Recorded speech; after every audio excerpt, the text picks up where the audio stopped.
Actually floor, and you know what I'm talking about here on my channel right now. Ryan Reynolds has spent years building one of the most recognizable public personas in Hollywood: quick-witted, self-aware, effortlessly charming, the kind of guy who can turn sarcasm into a brand and humor into armor. To millions, he's the nice guy, the playful husband, the devoted father, the actor who doesn't take himself too seriously. But every once in a while, a different narrative starts creeping into the conversation, one that doesn't match the polished image.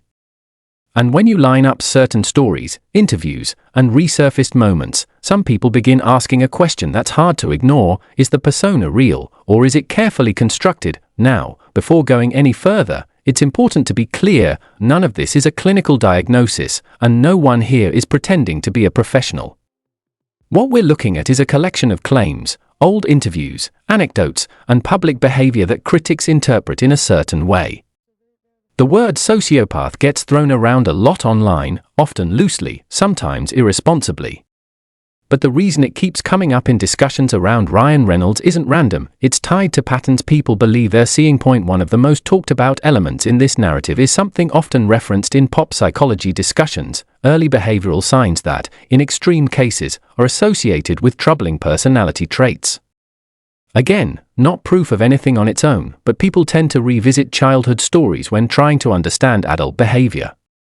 And in Ryan's case, one particular story keeps resurfacing. In an old interview from the early 2000s, Ryan Reynolds openly described himself as a difficult kid, an instigator, someone who pushed limits, someone who didn't exactly follow the rules. That alone isn't unusual. A lot of people had chaotic childhoods. But what stood out to critics was a specific admission: he talked about setting fire to a tree when he was younger, which allegedly led to significant damage at his elementary school. At the time, he framed it almost casually, even humorously, suggesting the statute of limitations had likely passed, and joking about hoping no one else got blamed. That tone is what stuck with people. Not just the act itself, but the way it was remembered. Because when people hear stories involving fire, especially tied to childhood behavior, they don't just hear a kid made a mistake.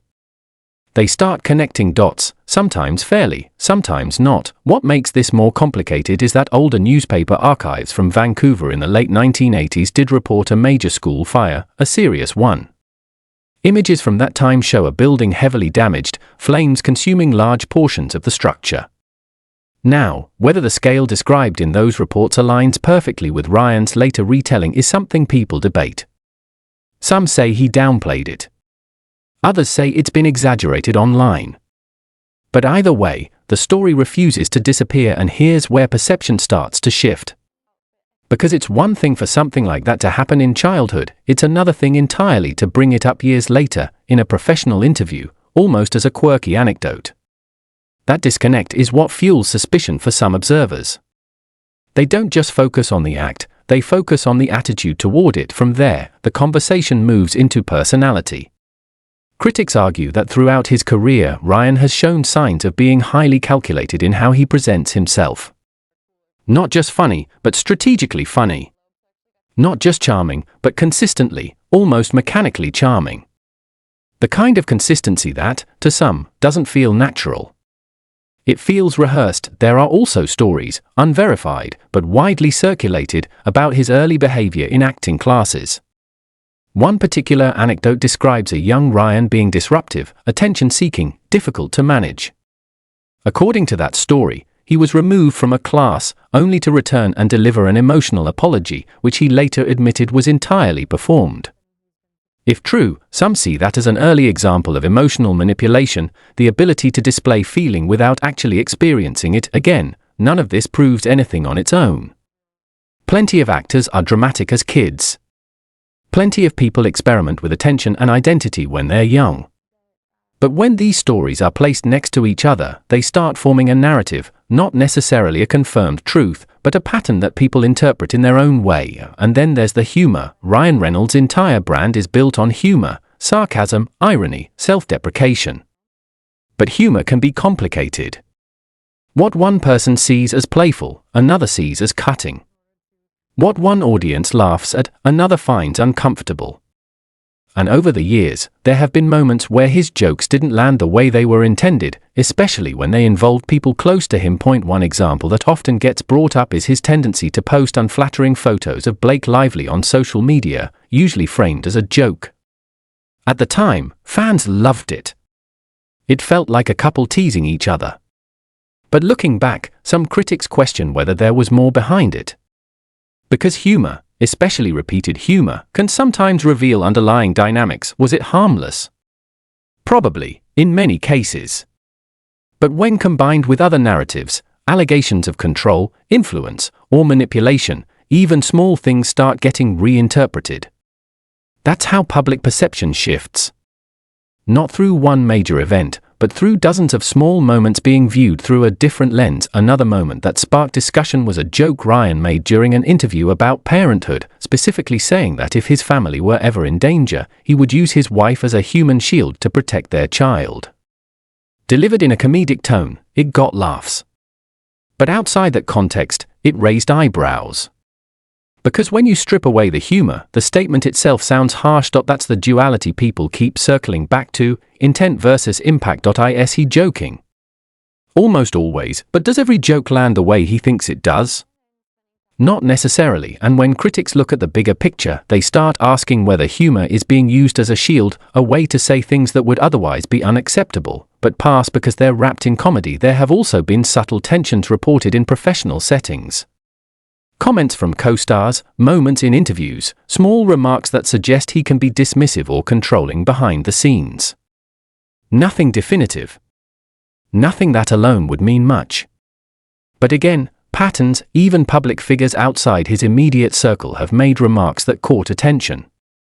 Martha Stewart, for example, once described him as not particularly funny in real life, a surprising statement, given his reputation. While it may have been offhand or exaggerated, it added another layer to the conversation, the idea that the public version of Ryan Reynolds might not fully match the private one. And that's really what this entire discussion revolves around, not one incident, not one claim, but the gap between image and perception, because in Hollywood, image is everything. It's curated, polished, protected. And the more perfect it looks, the more people start looking for cracks. Now, where this starts to intersect with Blake Lively is where things become even more complicated.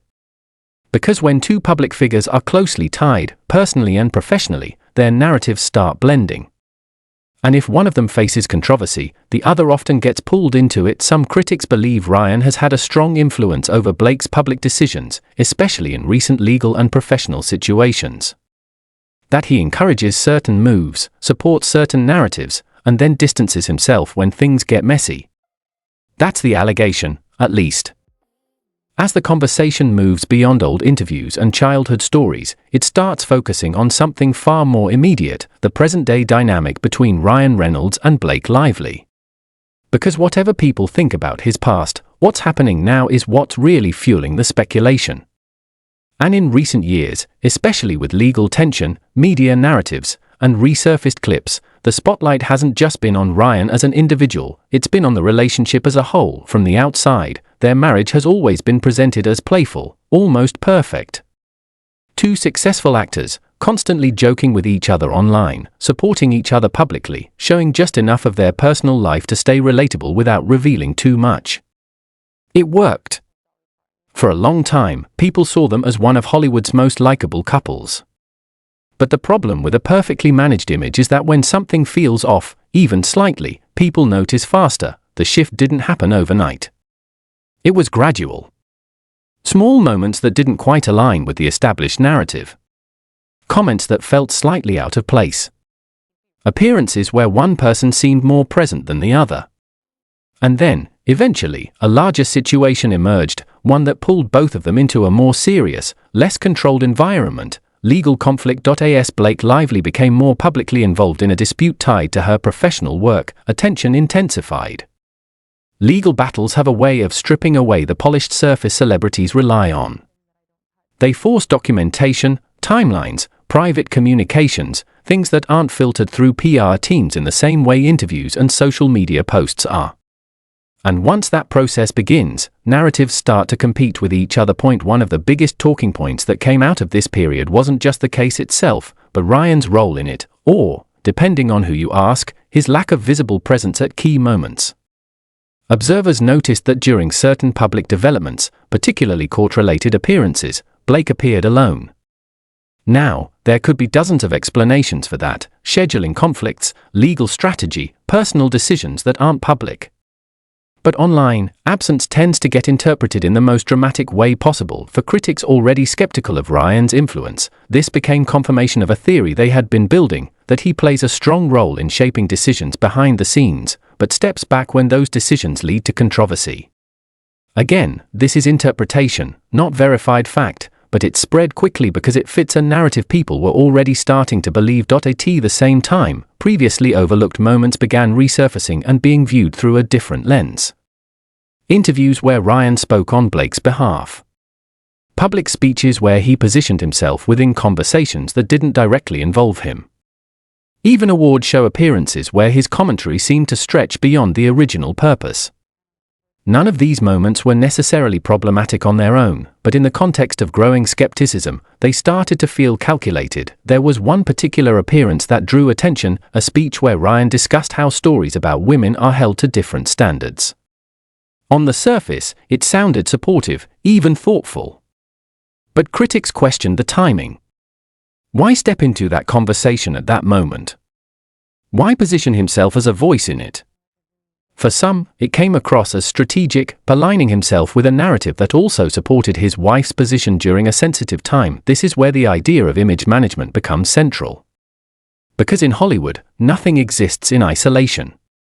Public statements, interviews, appearances, they all contribute to a broader perception.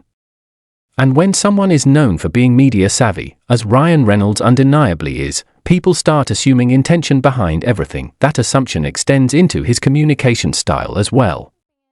Leaked or shared messages tied to production discussions painted a picture, not necessarily of wrongdoing, but of a tone that some found off-putting.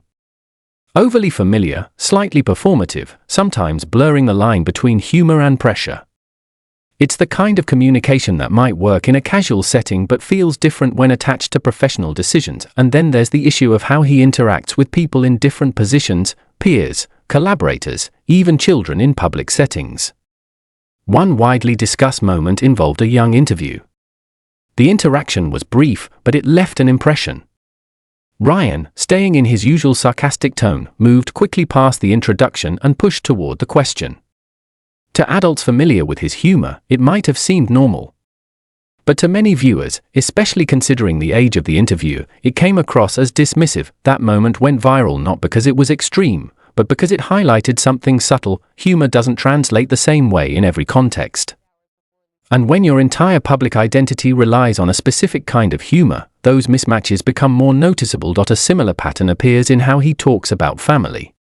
Ryan often uses humor when discussing his children, exaggeration, irony, sometimes shock value. For many fans, it's entertaining. But for others, certain jokes cross a line. Comments that feel overly graphic, or that assign strange characteristics to very young children, tend to create discomfort rather than laughter. One particular controversy centered around a line delivered by his daughter in a film project. The inclusion of a child in that kind of dialogue raised questions, not necessarily about legality, but about judgment. Reports suggested she was hesitant at first, that multiple takes were involved, that the process wasn't entirely straightforward. Again, the exact details are debated, but the perception that formed was clear. People felt uneasy, and that unease feeds into a larger narrative about boundaries. Where does humor stop?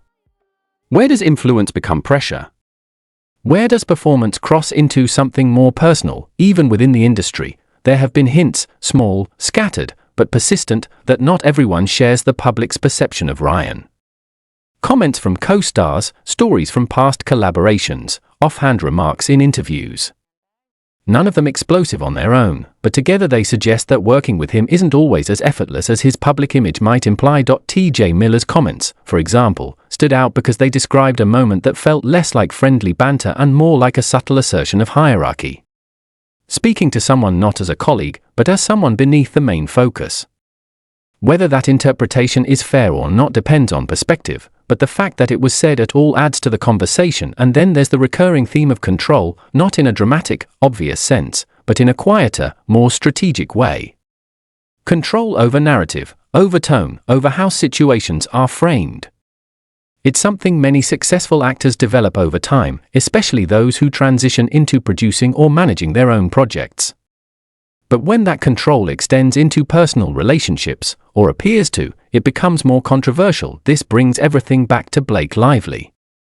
Because if the perception exists that Ryan is highly influential behind the scenes, then any major decision she makes gets viewed through that lens. Is it her choice? Is it a shared strategy? Is it something encouraged, or even pushed? There's no clear answer to that. Only speculation, but speculation thrives in environments where information is incomplete. And right now, that's exactly the situation. Legal processes are ongoing. Public statements are limited.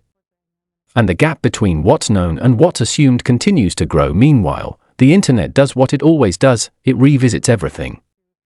Old clips, old jokes, old interviews. Things that once felt harmless now get reinterpreted. Patterns get drawn. Narratives get reinforced, and once a certain narrative takes hold, it becomes very difficult to shake. That's the position Ryan Reynolds seems to be in right now. Not definitively exposed, not proven to be anything extreme, but no longer existing in a space where his image goes unquestioned. The nice guy persona that once felt effortless is now being examined piece by piece, with people asking whether it was ever as simple as it seemed, because in the end, this isn't really about one label or one accusation. It's about contrast, the contrast between public and private, between humor and impact, between image and interpretation, and once people start focusing on that contrast, they don't just look at what's being shown, they start looking for what isn't. Whether any of these concerns are justified, exaggerated, or completely misunderstood is something that will likely remain debated. But one thing is certain, the conversation has shifted, and once that shift happens in Hollywood, it rarely goes back to the way it was before.